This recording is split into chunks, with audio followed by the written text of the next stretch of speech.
বলেন তো, গায়ে হলুদে যে মানুষটা বিয়েতে গায়ে হলুদ করে, আপনি কি বিশ্বাস করেন সে বুকে পূর্ণাঙ্গ অনুভূতি রাখে যে এটা গুনাহ, এটা ইসলামিক না, এটা অন ইসলামিক, এটা মহাপাপ, জঘন্য নিকৃষ্ট আচরণ বিয়ের মধ্যে? সে কি এটা অনুভব করে এভাবে হৃদয় থেকে?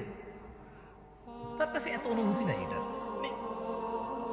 মানে আপনি কি মনে করেন এই যে আমাদের বোনরা খোলামেলা চুল, গেঞ্জি শার্ট প্যান্ট পরে ঘুরে, ফেসবুকে ছবি দেয়, জামাই বউয়ের ছবি, রুমের ভিতরের ছবি, মানে কথায় কথায় ছবি, যারা নিজেদের সৌন্দর্য প্রকাশ করে বেড়ায় যে বোনরা, আপনি কি মনে করেন যে সে এটা বিলিভ করে তার পাপ হচ্ছে, সে আগুনে জ্বলতে পারে এই পাপের জন্য?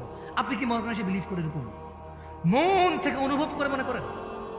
এই যে আপনি দাড়ি কাটেন, এই যে আপনি শেভ করেন, এই যে আপনি সিগারেট খান, এই যে আপনি মিথ্যা কথা বলেন, এই যে আপনি বাবা মায়ের উপরে ধমক দিয়ে কথা বলেন, এই যে আপনি কোরআন আজকে 40 বছর বয়স, 50 বছর বয়স, 30 বছর বয়স কোরআন পড়তে জানেন না, আপনি কি এটা বিলিভ করেন যে কোনোদিন আপনি মন থেকে, হৃদয় থেকে অনুভব করেছেন যে আমি একটা মূর্খ, আমি ইসলামের কিছুই জানি না? যদি আমি ইসলামের কিছুই না জানি তাহলে কিসে আমাকে জান্নাতে দেবে আমি সেটাই জানি না। আর এই না জানা আমাকে কোনোদিন কষ্ট দেয় নাই, এই না জানা কোনোদিন আমাকে শিখা পর্যন্ত পৌঁছায় নাই, শিখার আগ্রহ জাগে নাই আমার কোনোদিন।